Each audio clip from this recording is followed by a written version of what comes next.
Okay, so here are the details about week one, our first week of class.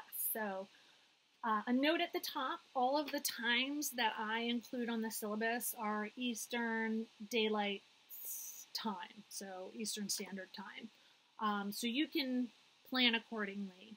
If you're in a different time zone, make sure that you convert the times that things are due so that you are meeting the appropriate deadline. So that's a note at the top.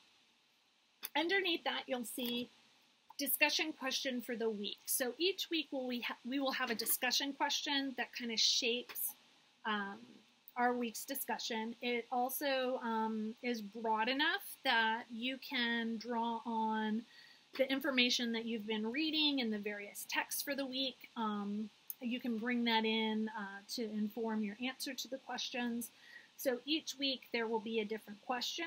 This week's question is, what are some of the values and procedures in the practice of traditional art history and studio practice that contributed to the exclusion of women artists? So this is kind of giving us some historical footing, some understanding of maybe societal biases, so that we can kind of set a basis for why the topic of women in art should be discussed and the ways in which women artists may have been excluded from the larger community.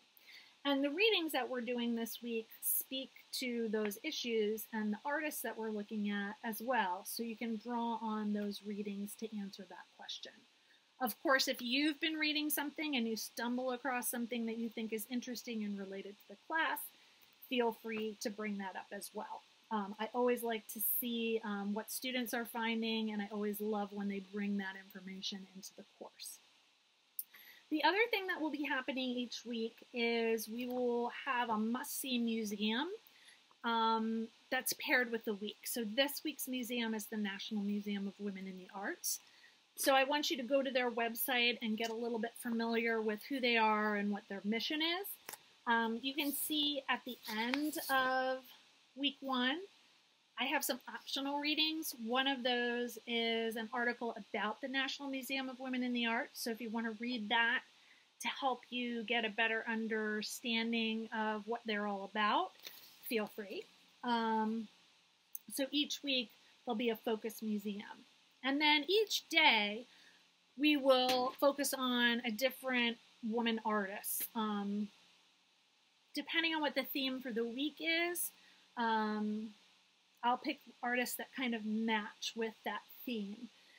This week's artists are Anne Truitt, who's coming up on Tuesday, Helen Frankenthaler Wednesday, and then Betsy Graves Renault for Thursday. So I have readings that accompany those artists that will help you to better understand them and their work, and give you a good introduction of who they are and the kinds of mediums that they worked with.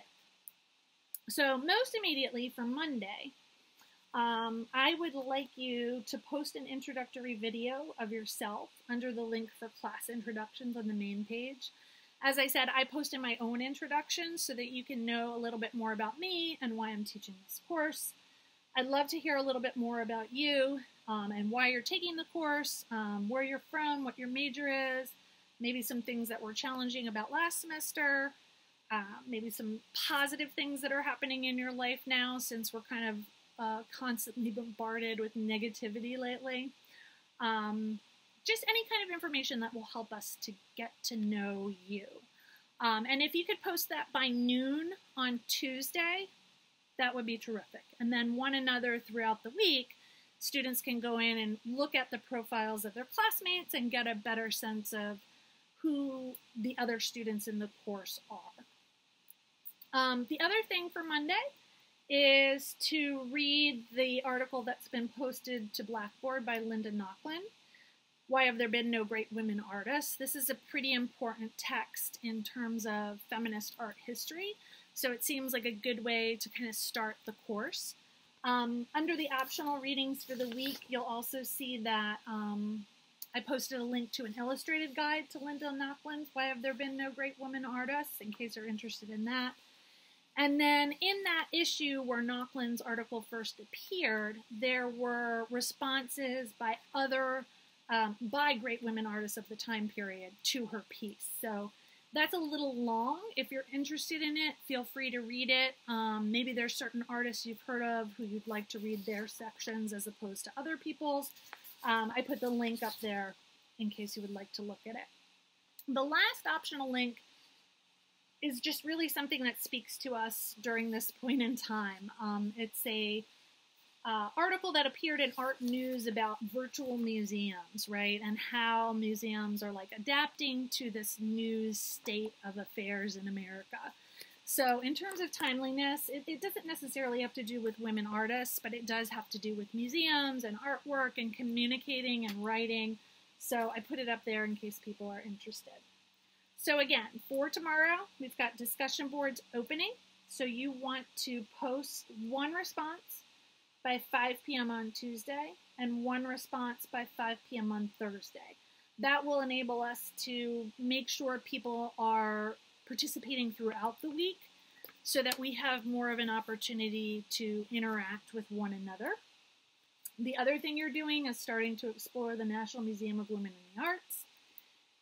You're doing your introductory video for the class, and then you're reading the appropriate or the assigned readings for each day of the week.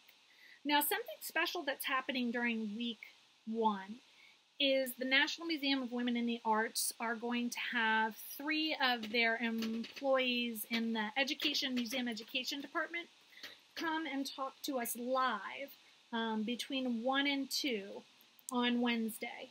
I looked at all your availability charts and tried to see what times the most amount of students were available, and that happened to be Wednesdays from 1 to 2, and then Thursdays from 1 to 2. So they are coming this week. If you have that availability, you should log on to the virtual classroom during that time. They're going to talk about women artists. They're going to talk about the mission of the museum. They're going to talk about writing in a museum setting. If you were one of those people who said you might be able to attend different events given enough advanced warning, that's one of the reasons I'm trying to let you know ahead of time about different events that will be happening or different lectures that are going on. I realize this is 2 days from when our class starts, so it might be difficult for you to rearrange schedules. If that's the case, please email me. Let me know that it's going to be difficult for you to attend.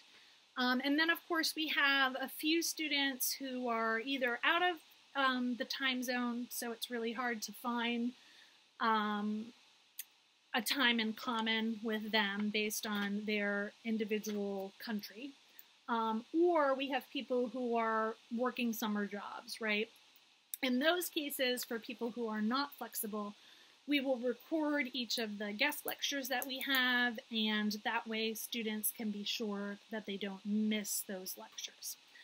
So that's how we'll handle Wednesday's class. I'm very excited to have them come and visit, and they are super excited about coming to see us. So I hope that we have a very good showing for that, so that we can ask them some questions and interact with them.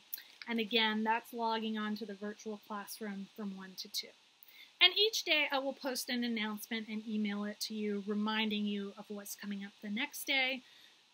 Because I know online learning, it can be difficult without seeing someone face-to-face to kind of ask questions and make sure you're on the right page. So I will do my best to communicate with you each day about what's coming up. The only other thing I have to say is that there are discussion board procedures and grading criteria. I'm not going to read through them, but they are posted here so that you have them and you can know the kind of discussion I would like to see during the week, my expectations, and then I have also given you grading criteria. Each week I will kind of evaluate each person's participation and give you a heads up about where you stand, so that you can work to improve upon your participation and engagement and adjust it, or you can know, okay, I'm doing the right thing at this point in time. Okay, so that's all I've got for week 1. Please email me if you have any questions. The online learning makes me nervous because I like to see people face to face and interact with them. So the only way I'm going to know what you're thinking and feeling is when we show up to those either the meetings with the museums or when we do our working groups with one another, okay? So I'm going to be relying on those to help me better take the pulse of the class. Also on this week, you are going to be meeting with me in small groups just for a quick check-in, and that's on Thursday.